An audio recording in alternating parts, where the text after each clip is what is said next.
Darren Silver, MA, is a rite of passage guide, nature-connected coach, ceremonialist, and innovative educator. He has over a decade of experience working with ritual, wilderness living skills, and guiding transformational experiences residentially in Colorado and internationally. A gifted storyteller and apprentice to the old myths, Darren weaves the power of the natural world, vision, and community in devotion to the remembrance of regenerative culture. Hi, Darren. So happy to have you here on the Healer Hub podcast. How are you? Oh, thanks, Anca. I'm doing well. It's great to be here. It's an honor to be on this podcast with you. Yeah. So, Darren, people will have a little glimpse into your work at the end of the episode. But until then, I'm just really curious. What is your background story? How did you come to doing what you are doing? Hmm.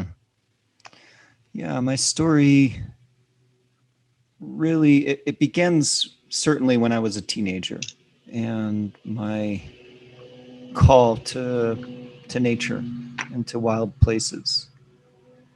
Um, and about 12 years old, I got exposed to an author named Tom Brown Jr. And I was at a camp, and a counselor shared with me specific wilderness skills. And he said, "Hey, I learned this from a guy named Tom Brown." And so I got his books. Um, what I really needed was a mentor or somebody to guide me that young. And it wasn't until I was 20 that I had an opportunity to study with Tom directly in New Jersey. Actually, of all places, there is amazing wilderness in New Jersey, and there's a specific area called the Pine Barrens, and I was able to go there, and it was the first time in my life that I actually felt a deep sense of belonging with people and with the earth. And with the people, it was this sense of everybody um, felt a deep sense of the natural world being part of their family.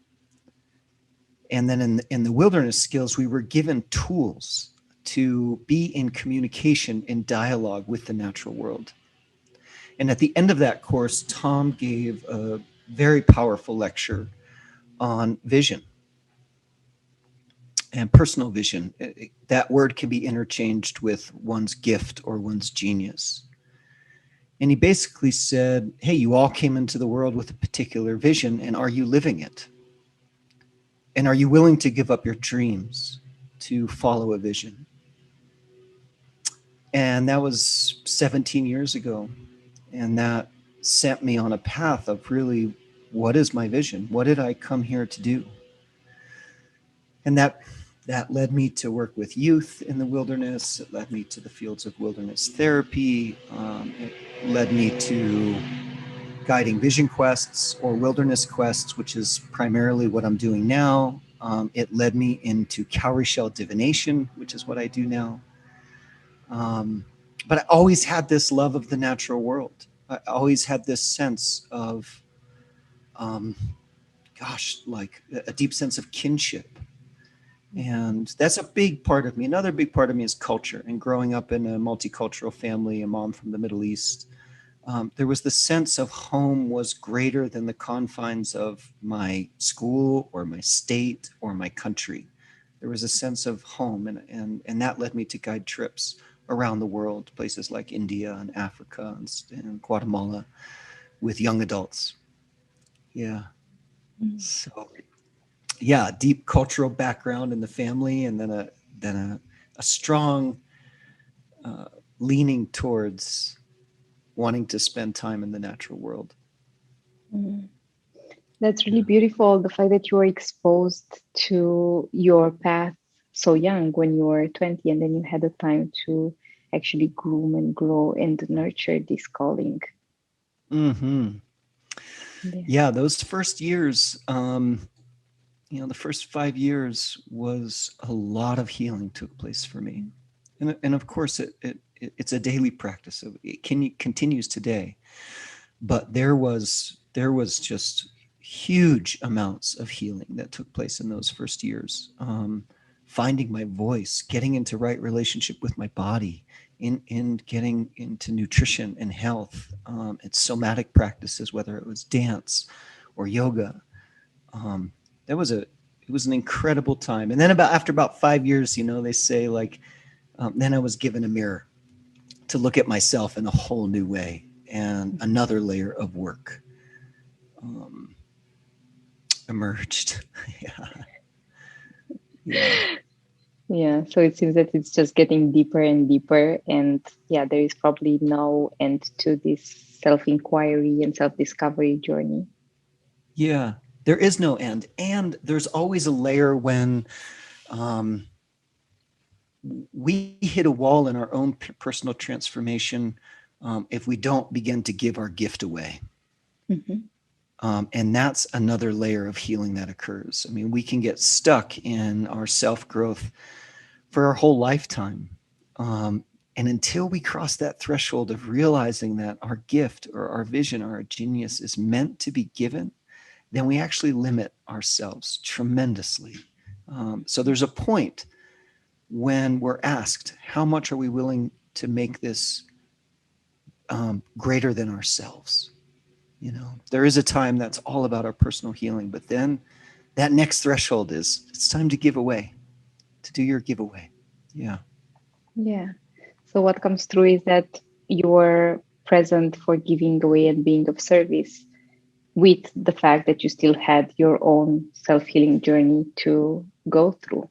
Like the Yeah. work doesn't end, and it's not that you are ready at one point. You just chose to dive into helping people and supporting people while you are holding the space for your own healing. Yeah. Yeah. Yeah. Mhm. Yeah. So how There's a exactly? lot I can talk about that. There is a lot, sorry. There's a lot I can talk about that part. Yeah. Yeah, yeah, absolutely. Actually, I'm curious about this. How is it that you are able to hold space for people in their healing journey while being aware of the fact that maybe like even your clients are mirrors for yourself, and maybe you find yourself recognizing certain patterns in them and trying to maybe like save them or help them because you relate to your younger self through their journey. Mm-hmm, mm-hmm. Well, my personal journey and personal healing provides a sense of trustworthiness, Mhm. and content, and compassion and understanding. When I work with someone, and let's just say their inner child or their wounded child comes up, um, there is a place in me that has deeply befriended that part of me, and worked with that, and given a place at the altar for that young one, so that that one's not actually leading the way at Mhm. times. Um, Yet I'm aware of its own voice.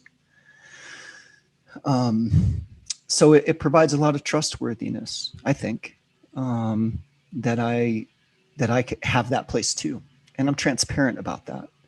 Um, and grandfather was Tom Brown's teacher, and grandfather often said that when we work and when we heal others, then we're healing ourselves too.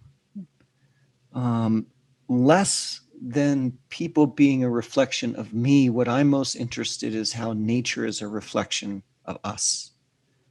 And so I'm always guiding people to see their reflection in the natural world, because that is the natural world is always expressing what is. And we humans can live in a way that we can live in what we think ought to be. We can live in a story that is not us, that's built up of all these aspects of the personality. But nature is constantly reflecting what it is. A squirrel is nearly always going to behave like a squirrel. A cottonwood tree is nearly always going to behave as a cottonwood tree. And so when we immerse ourselves in the natural world, then we get the clearest reflection of who we are. And that's far more grand than I can reflect to somebody else. And it's because that, you know, even when you and I are talking, this isn't quite a one-to-one conversation. There is a multitude of um, aspects of who you are as well as who I am. And so it's many to many actually in this conversation. And I often view the self as an ecology of relationships, or the soul as an ecology of relationships that we have. And so when we immerse ourselves in the natural environment or nature, nature is built upon an incredible ecology of interrelatedness. And so it can touch all of who we are, you know, far more than just I can, you know, touch you. But getting in the natural world, there's such a vast and dynamic communication that's happening. Yeah, that brings us more into the fullness of who we are. Like I'm so much more interested myself in wholeness than I am in oneness. Mhm. Oneness will naturally emerge when wholeness is discovered, and it provides a far more reliable foundation of which to enter into experiences or states of being that can be called oneness. And so, um, yeah, yeah, that's how healing works. So, how do you lead people on this journey towards wholeness through these wilderness sessions? Like, what could Mhm. somebody expect? Yeah. I just came out of the wilderness guiding a group of 10. And I heard this recently from a teacher, and he didn't know where he got this quote from, but it wasn't from him. So the quote is unknown.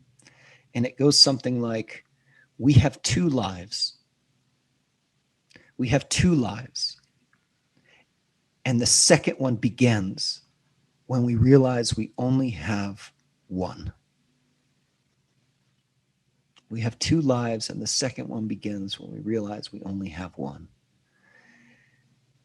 So, when it comes to guiding people in the wilderness, I often work with the model of rites of passage. So, severance, threshold, and incorporation. And so, severance is really about the time of removing ourselves from our normal patterns, the familiarity, whether it's our bed, whether it's the forest that we live nearby, whether it's our cell phones. I mean, like really removing ourselves from all of that. And then I teach skills of how to communicate with the natural world. How does the natural world, how does the earth communicate with us?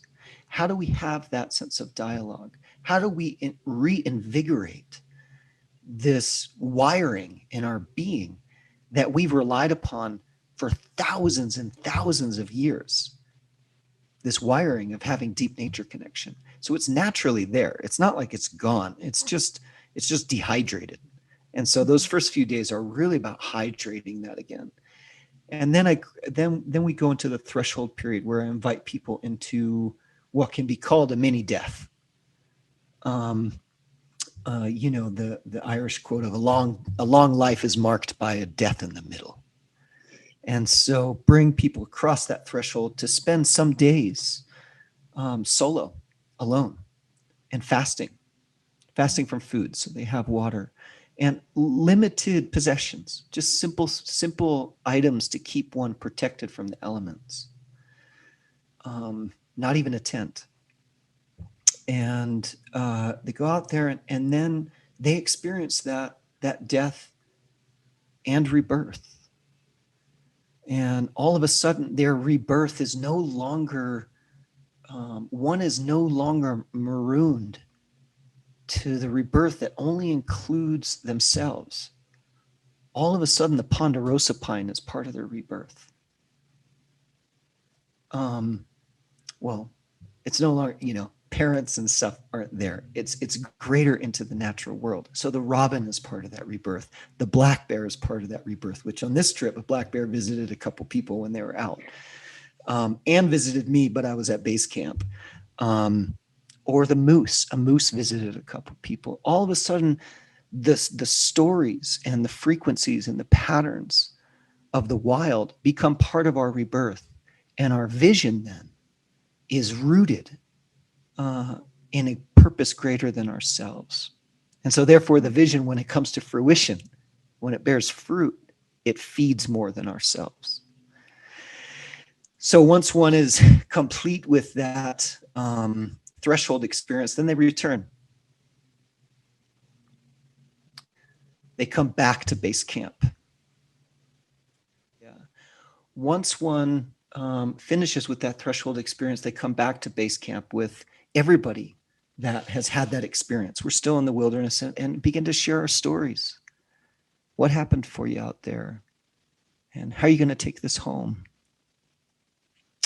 And then we return to our lives, return to our homes, to our families, to our friends, to our relationships, to our jobs, and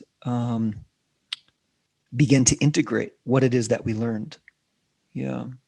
So really the heart of the work, I think, if I could say it in one word, it's really helping people belong again to the planet, and know what it means to take responsibility for ourselves. And in so doing, we're taking responsibility for ourselves. We're taking responsibility for everything around us. Because again, the self is an ecology of relationships in my world. Mm. Yeah. Wow. It's mesmerizing because I hear you speak and I just feel that nature is speaking through you. And at the same time, I'm thinking there must be so much fear that appears in this process. Mm-hmm. Yeah, there's definitely there's definitely fear. We've been so disconnected from the natural world. So some of the fear that emerges for people is about their exposure to black bears, Yeah. to the night. There's a lot of sounds and critters moving in the evening time that are foreign to us. Often in our world, it's hard for a lot of people to be alone. So that can be scary. Well, I have to face myself. I don't have my phone to distract me. I don't even have a book to distract me. I really have to examine who I am. And a lot of people want to. They go out there, and after one day, they say, okay, I'm ready. I got my insight. I'm ready to go home. I miss my wife, or I miss my husband, or I'm ready to go now. And they can often identify that that's just fear of them being alone. And they usually punch through it. And then there's food. Geez, a lot of people, we have a pretty strong attachment to food. And so it can bring up a lot of fear that way. So my job is to prepare people in the severance phase, the first couple days, really prepare them so that they have such a strong sense of purpose and understanding as to why they're doing this, that it can carry them through the fear, can carry them through the hunger, can carry them through the boredom.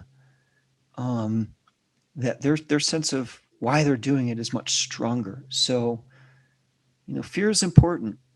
It's important to recognize it exists, and we're not trying to obliterate fear. We're just taking one step through it, just one step at a time. Mm. Yeah. Yeah. And when I first started doing it on my own, I mean, geez, I was so afraid, so afraid. And so it's natural. It's natural. Yeah. Yeah. And what comes up for me is also that there is so much spaciousness that must be created in this process where you are able to go through all this palette of emotions. And Mm-hmm. since there is nowhere to run from them, they are just Mm-hmm. running through you. Mm-hmm. Mm-hmm. Yeah. Yeah. And that brings up, I give people probably a dozen self-created rituals that they can do while they're out there. And each one touches on, each ritual is a doorway to access a different part of the self and to move something through. So it's not that someone will do every single ritual. It's that they may get stuck in a particular process, and the ritual will help them navigate through whatever's coming up.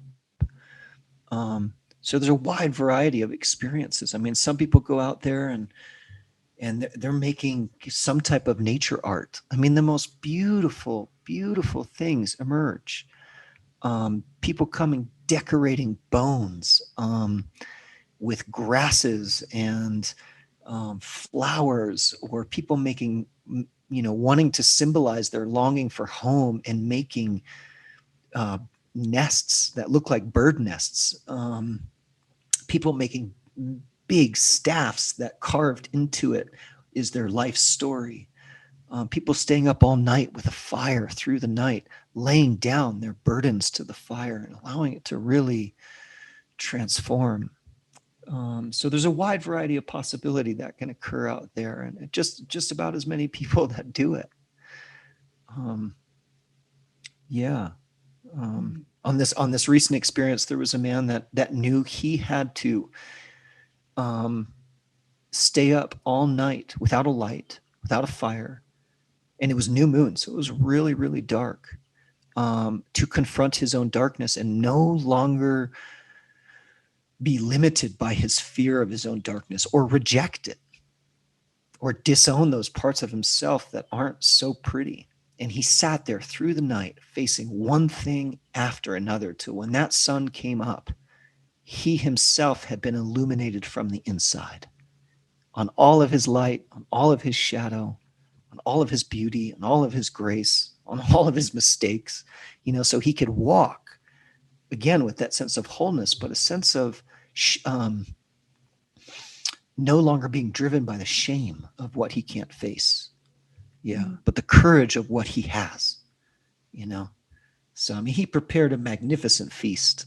So he set the whole table for everybody to show up, meaning in his interior. And he, as Rumi would say, he gave them all a cup of tea, Yeah. Yeah. Oh, it seems like this ineffable process. It almost seems that no words could actually begin to describe the experience that the people are undergoing. Mm-hmm. Yeah. Yeah. Yeah. Words are just like placeholders for the energy that people come down the mountain with. And that's why beauty and poetry are so valuable, because poetry can capture it. Mythology can capture it. Yeah. So what about the other aspect, the divination, like the divination session that we did? Yeah. How is that helping people heal, or how are you supporting people through that process? Yeah. Divination. So divination is I mean, I love this form of divination because it too it's rooted in the natural world. It's highly elemental. And it contains pieces in the bundle that hold this sense of naming and articulating certain aspects of the encyclopedia of the soul. And so when these objects are cast upon the cloth, there's like a spontaneous image of that person right there in that moment, with their questions, with their inquiries, with their relationship to fire and earth and water and nature and mineral. And so it's very dynamic. Again, it's not quite this one-to-one kind of thing. It's like, whoa, we're incredibly dynamic human beings. And so the divination, less than predicting the future, it makes more evident what is happening right now in a more full sense of who we are as human beings, and then does provide guidance on certain rituals to do, certain allies to befriend, whether it's fire or Mary Magdalene or Yogananda. It provides these allies that we can then develop a relationship with. So instead of really being about growth And this is something from Tyson Yunkaporta, Australian Aboriginal man. It's not as interested in growth as it is in increasing the sense of relatedness that we have for the whole world, and drops us into that. And it's kind of my feeling, this is divination and in the wilderness work, that the healing happens when we get in right relationship with ourselves and the world. And so when we tap into the elemental world, the natural world, all of a sudden our system naturally adjusts towards healing. You know, it's like healing is a consequence of building the threads of connectivity. Yeah. Yeah, what comes up for me is that we live in societies that are so like driven by this idea of evolution and growth and healing and just getting bigger, better. Whereas what seems to be coming in the process that you are leading people through is more sinking into what is and just allowing the natural process to unfold, just going back to what is. Yeah. Yeah. Yeah. Mhm. Yeah, that's what inspires me the most. And yeah, you know, there's one thing that society really instills in a lot of us is the sense of not enough. I need to grow more, or I need to have more possessions or more belongings, or I haven't quite got there yet. I can't write that book, or I can't teach that course, or I can't do this, or I can't have that partner because I haven't done enough yet. And that sense of not enough is pervasive through modernity. It's this consciousness of scarcity that, um, you know, like if we drop into, wait, there is enough. We are enough. We just need to exercise the muscles of being in connection. Um, yeah, and Yeah. interrupt that, like that story that our economy is based off of more, better, and different 100% of the time. You know, that glorifies the self, Yeah. um, the self with a small s. Yeah, great distinction. It does seem that it's such a radical act of rebellion to just be. It is. It is. You know, it's a radical act of rebellion to dance the way we like to dance. You know, sometimes it's that simple. You know. Yeah. So, what vision do you hold at this moment in your life for yourself, for the outer self, Hmm. for the Yeah. self with a capital S? Hmm. You know, when whether it's divination or guiding people on quests in the wilderness, there's such a diversity of people that I guide. Next month, I'll be guiding a quest for a Zen monastery and the residents at the monastery. Um, I always give scholarships to people that are low income. And, you know, on this last quest that I had, there was someone from Italy, from Argentina, from Russia, all over the US. And um, so, you know, I think it's so valuable, you know, for someone once in their life to at least spend a night out alone in nature, whether, you know, no matter who it's with, to go out and do that. So I'm obviously a big advocate of that. And I'm also interested, um, I'm most interested and I've begun to do this, reach people that have a wide net of influence and impact on the world. So people in positions of power and leadership. Um, and I like to mix it all together. So people that are, you know, struggling to get by, to pay rent month to month, and then people that have so much opulence they don't know what to do, and have that conversation to see the humanity in it. There's someone who went on a quest with me that is very high influence over in Europe, and the way that he is bringing in his experience out in the wilderness into the world of impact investing actually is phenomenal. It's mind blowing. And he's doing his best to, I mean, he's not even efforting to change the world. He's just allowing his experience to speak through him. And so I'm really interested in that, bringing people of high impact and people that that are struggling to get by, bringing them together, because there's so much healing when people tell their experiences, and we realize that we're all, as Ram Dass would say, we're all just walking each other home. Yeah, we're all just on the same path here of doing our best to be humans. So yeah, there's also a vision of a longer curriculum of guiding people through a 1.5 year experience, a type of living school that involves everything from deep nature connection to authentic relating to embodiment and somatic practices to leadership skills. And that's, I imagine that most people that would be drawn would be, in their 20s, but to really empower them to get the education that we don't get in the modern school system of how do we actually be real human beings? How do we connect? How do we inspire change? If I want to be a small business owner, do I have the skills to do that, to lead a team? And then also have this profound relationship to the natural world. So those are some of the things on the burner right now. And they're not too far away. They're not too far away. I have people that are questing with me that are, sending me messages and emails all the time of when you doing something, and so they're starting to get on my case. Yeah. It does seem that everything starts getting magnetized so that you can bring this vision to life. Yeah. So on your journey, Can I just say one more thing? It wasn't that long ago.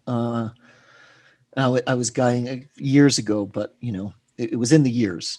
But it feels really fresh. There was a part of me that had this kind of mythopoetic mantra going through my head that was like, I'm going to break bread with everybody in the world at some point in my life. I'm going to break bread with everybody. And I was in Guatemala, I was in India, I was in Turkey, I was in Iran, I was in Kenya, Tanzania. It's all over the place. The Netherlands. And I just held this sense of, deep relatedness with everyone, really wanting to find that common thread. So that's still a part. It's not the vision at the forefront, but that's certainly one of the rhythms that moves through me, is to welcome everyone, all different cultures, all different backgrounds, to come together and remember what it means to be human again, and to remember, to put it back together, yeah. I was thinking exactly about that when you mentioned breaking bread with everybody, that is the core of being human and the very core of being in humanity. It is something that I think we grew apart, and so many of us, we just don't have the basic skills of being in nature. Like we would not survive if we didn't have somebody who is bringing the food in a supermarket for us. Yeah. Yeah. And our connection to nature and to the earth, whether we're conscious of it or not, it's what we all share. It's what we all share. Unless you're Jeff Bezos trying to blast off into space, we all have this earth as our home, and music too, and food. I mean, those are awesome ways that we can share with each other. It's through food, through music, through our connection to place. Yeah. Rhythm. Yeah. Ooh, so you mentioned some of the people who inspired you along the way in the way that they appear of guides for your clients in the divination sessions. Who else inspired you on your journey? Yeah. Well, Tom Brown Jr. is probably the biggest one, or the first. Then I'd have to say, in the same lineage, John Young is another one. Martin Prechtel had a huge impact on me. He's an author, has a school down in northern New Mexico called Bolad's Kitchen. Malidoma Somé impacted me significantly. The Dagger of People. That's in the flesh. I grew up with an Iranian mom and an American dad, and my dad grew up Catholic. My mom grew up Muslim. I didn't grow up with any modern religion, but I have in my adult life studied more of Gnostic Christianity and Gnostic Islam, Sufism, and so um, Jesus is definitely one that I hope stands in my corner. you know, and then his relationship, particularly with Mary Magdalene, and Mary Magdalene herself, and there's a cave in the south of France called Saint Baume, and I've been there a couple times on personal pilgrimage, and have had a really strong relationship with her through that, and kind of the distortion of the narrative that we say of who she was and her relationship has really distorted our sense of relationship today. And this isn't fact, this is just my personal experience. So definitely connect with Magdalene. And then there's places that are teachers for me. There's certain mountains and rivers that I've been to throughout the world that I call upon in my work. Some off the coast of Australia, of course, the south of France, some in Colorado, that are some in New Mexico, that are places of power for me. That when I drop into ritual space, I call upon those places because there's a spirit and frequency to places that important for me to connect with and remember. Yeah. I'm really, really humbled by this experience to be in the presence of what you're sharing. And it's really difficult for me to put into words the way that I experience this offering of yours. I'm just really, really grateful for the work that you carry out. And I would like to share with our listeners a part of our session that would just bring a little bit more clarity of how you are supporting people. Yeah. Yeah. And then where can we find you online? How can we connect with you? Yeah. I have a website. It's darrensilver.earth. So DARRENSILVER.earth. That's a good way to reach me. I'm on Instagram. That's a good way to reach me. But the website's the best way. Yeah, and there's a lot of information on there and upcoming offerings and yeah. And also, if people want to be in support of what you're doing in your vision, they can also reach out. Absolutely. Yeah. So all the links are going to be in the description. Anything else that you would like to share? Yeah. Let me sit with that. Yeah, I'll share one more thing. It's kind of a big thought. Maybe not that big. But I was thinking about this today, that a year and a half ago when COVID began and lockdown began and everyone was restricted to their home and all that. And I don't know if this occurred everywhere, but it certainly occurred where I live. Is all of a sudden all the people started talking about, well, it's time to have community gardens, and oh my God, I don't spend enough time with my family, and I don't spend enough time in nature. And we began to see on the news deer walking through San Francisco and foxes running down main streets that were now empty, and the canals in Venice, having dolphins frequent them, and all this, like, oh my God, nature is responding to this amazing way. And I remember all these people's visions coming close, like, oh my God, people were getting laid off, like, oh my God, I can't rely on the system, and time to have a little bit more autonomy. And it was magnificent and it was beautiful. And now I think the opportunity of the initiatory experience of this COVID pandemic has drifted away, and the conversation more is, at least on government levels, how does everybody get the vaccine so we can go back to normal? And I think I want to just give an invitation to those listening. Like, do you remember some of those impulses that came through at the beginning, and the sense of fear and responsibility and action you wanted to take? And are you still feeding that? And are we still feeding that? Because I think we'll miss this opportunity if we don't see it as an opportunity to get more local, to take care of ourselves even more than we are, to make sure our food that we buy is sustainable.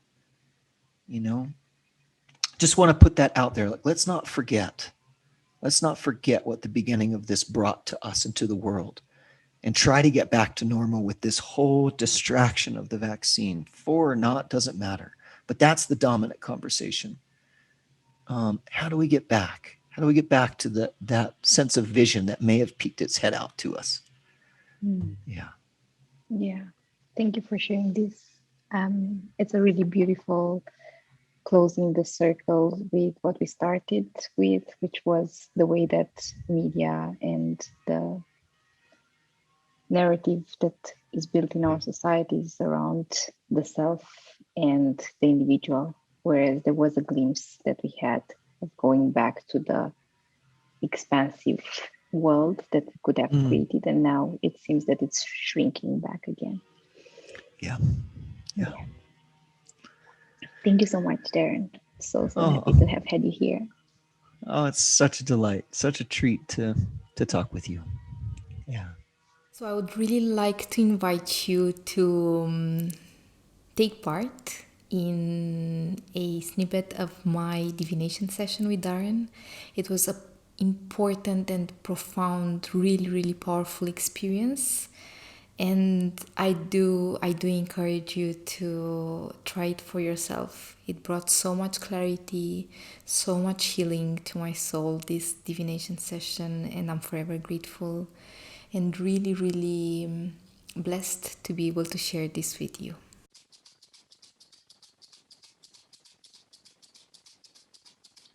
Creator, offer up my gratitude this morning. Spend time with Anca.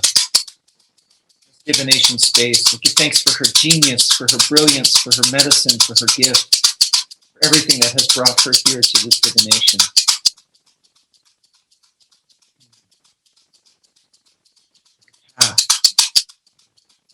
Her longing for home, partnership, and abundance. Offer up my gratitude. My thanks. Offer my gratitude to the Dagger people for keeping these ways alive, and ask for help the ancient diviners. Please support me in this divination and power this spread. Help me to see the unseen.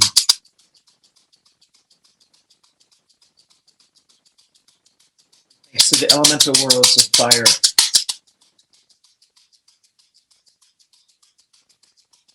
water,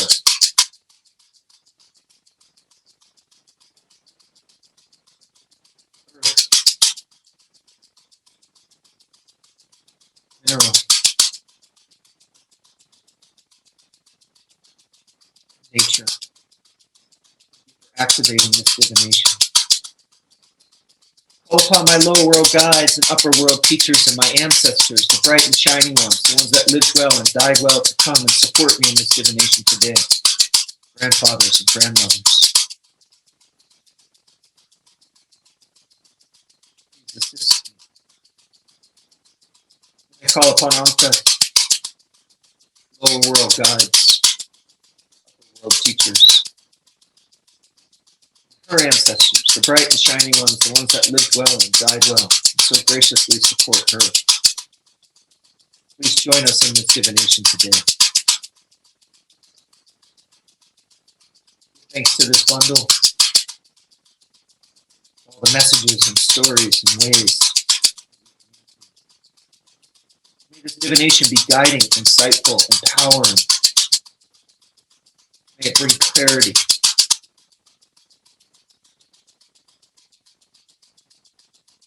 This woman, daughter, sister.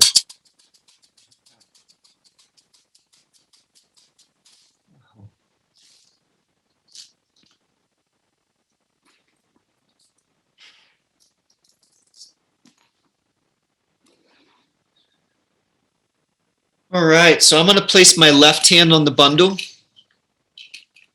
And when you say begin, I'm going to begin to move these objects around.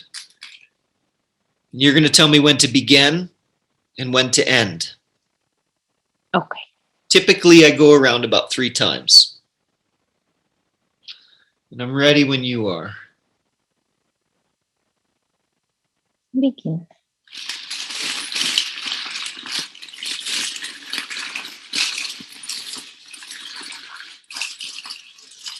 And okay.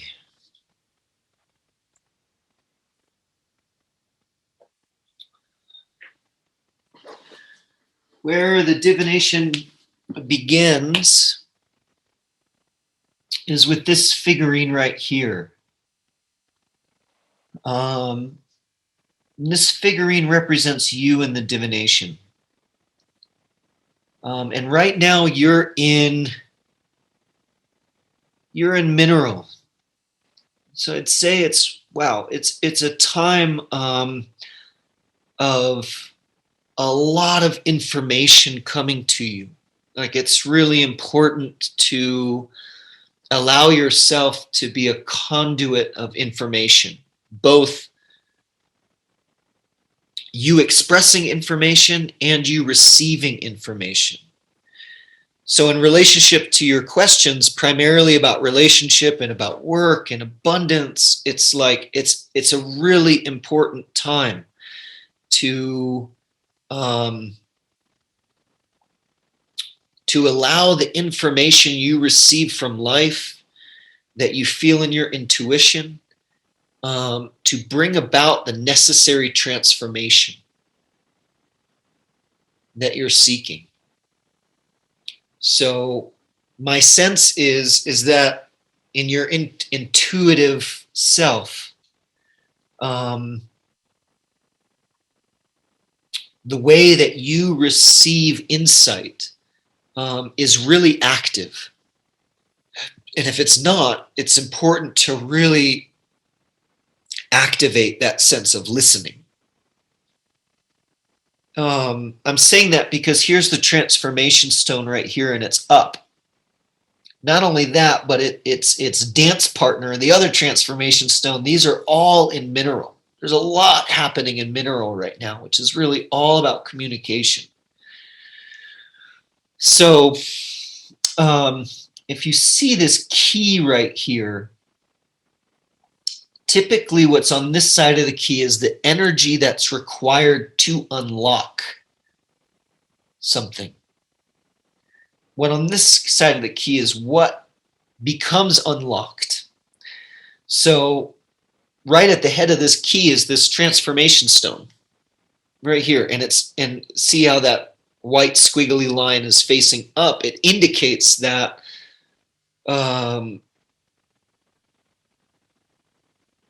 communication is really important, giving communication and receiving. And the particular lens to look through, Anca, is allowing yourself to be seen,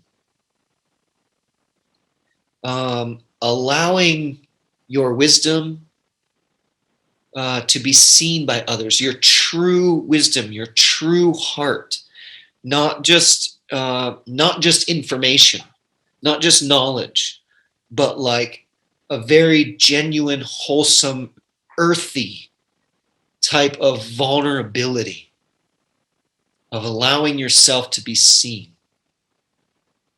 of deeply communicating your truth.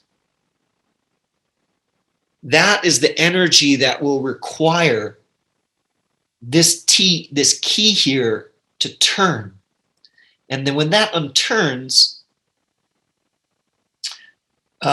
it unlocks even more work to do. But it's an inner type of work. It's an inner type of work that has to do with deeply surrendering to the parts of yourself that have never been seen. In partnership, in work, in relationship. Like there's this sense of like real vulnerability. Vulnerability of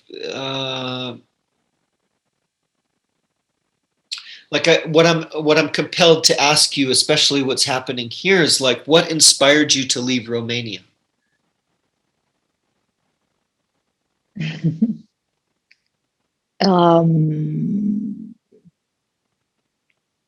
Not wanting to be around my family, I guess, and just believing that I have this great potential, and just wanting to discover things and to see the world and to become this motivational speaker and Yeah. yeah, to Motivational. acquire Yeah. yeah, like to acquire a lot of knowledge and like this. Well, back then I think it was about power, which now would be more about service, I guess. Though I'm still quite ego driven. That's interesting you say motivational speaker, because everything that's happening here is really about speaking, communication. Yeah. And speaking, but also receiving. Receiving information. So there's some stuff to uncover there. In your childhood that's rooted in. Are your people from Romania? Like your parents are Romanian? Yeah. Yeah. Because this piece is actually the piece that's quite closest to you. Symbolizes your ancestral homeland. Mm-hmm. And in particular, the ancestors on your father's side of the family. But what I am seeing is some of the influences that come from particularly your father's side. So your father's father, your father's mother, and back. That's a place where surrendering and healing is being asked to occur within yourself, because it's the shadow pieces there, it's your inner child that is still living there, that is impacting your inquiries on the divination about relationship and about money and about your genius and purpose. And again, it's this sense of like really working to be vulnerable with the content that is there in your interior that has to do with your family dynamics. Like you need to point your arrow towards that, which I'm sure you've done, and really work towards healing. Healing what's there. That'll open up the possibility for relationship. That'll open up the possibility for family, for you really stepping on your genius path. And I love that you said motivational speaker and speaking, because your voice and communication feels like something, it's certainly active right now, is like the power of your voice. But it's wanting to be uncovered a little bit more, so that you're coming from a more vulnerable place. And it's addressing the younger one in you, your inner child. Yeah. So part of like what comes through in this way is that, we may be doing a lot of the work that we can do, doing a lot of the healing and repair and reconciliation and returning to parts of ourselves. But sometimes our ancestors, they're trying to live out their traumas through us. Yeah. And so we have to do certain rituals in this world to, close the pipe, so they're no longer having an influence on us, or in this case, you. Mm-hmm. Yeah, does this all make sense? What's coming up for you? So I lived with my grandparents, with my father's parents. And the person that I most loved as a child was my grandmother, my paternal, and even now, like I love her so much. And On what side of the family? my father's. Your father's side. His, Okay, yeah. Yeah. Like he never felt loved by his mom, but I felt completely loved, and she's like the one who just accepts me and lets me be. And my paternal grandfather has always been like my ideal male figure.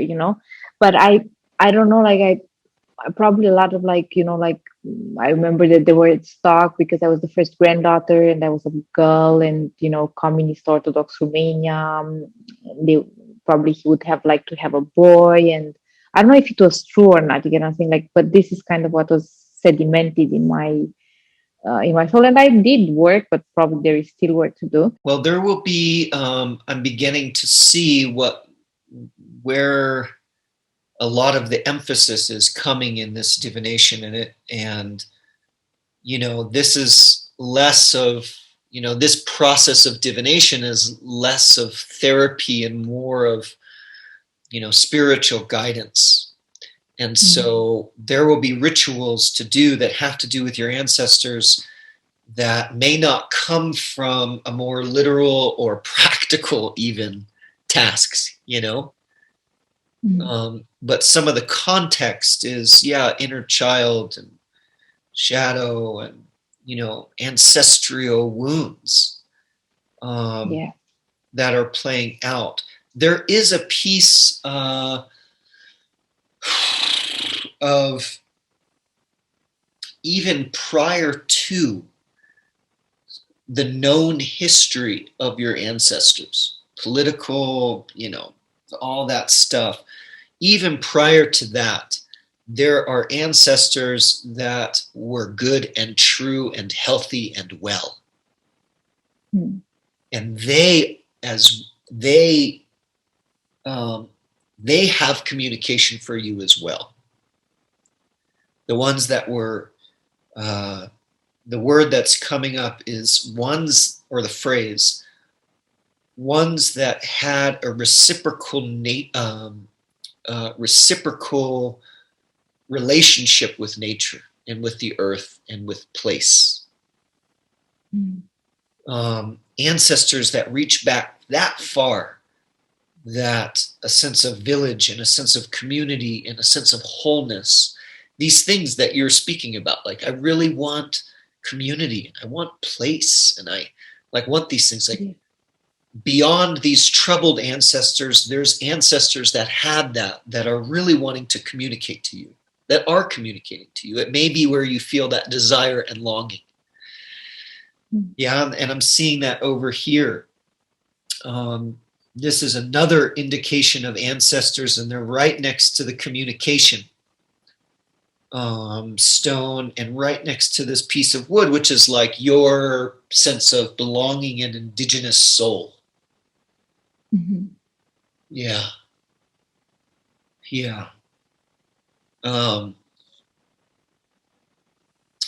So there's this sense of communicating with those ancestors, and it while those ancestors they're rooted in your ancestral homeland. Doesn't mean you have to move there. Maybe they are in Maui too. What they say? Maybe they actually came from Maui. But they are they're talking to you, and they have particular wisdom to share with you. Like you know, and on my mother's side, my mom was born in Iran, not far from where you are physically right now. And there was a period of time that they were talking so loud to me, and it was about going, um, it was about connecting to them, you know. Um, it required me to do a pilgrimage there because I'd never been to Iran. But that's this flavor of like you connecting with an ancestral well of wisdom about home, about belonging. Yeah, that's going to be all catalyzed through your own vulnerability.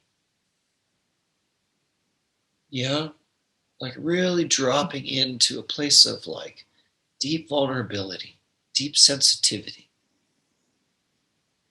Yeah, and clearing some of these ancestral lines.